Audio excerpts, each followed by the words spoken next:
गर्दी प्रचंड वाढली आहे, नाही का?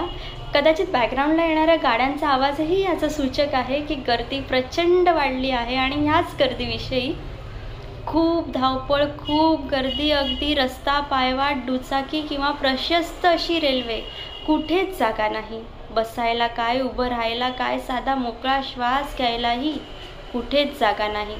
माणूस म्हणून माणसांनाही कदाचित जाग नाही.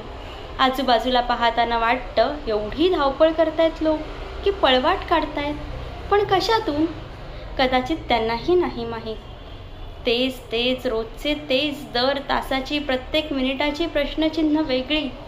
काय चालू आहे कुणाला नाही माहीत. जिवंत असणं आणि जगणं यातला फरक अलीकडे बहुधा खूप स्पष्ट जाणवत आहे. गर्दी आहेच, पण दर्दी लोक मात्र हरवली आहेत. त्याच गर्दीत गाणे ऐकली जातात, पण गाणं गुणगुणणारे आवाज कुठेतरी दबून गेले आहेत. त्याच गर्दीत कलाकुसर जी रंगून आणि रंगीत होती ती कोमेजली आहे.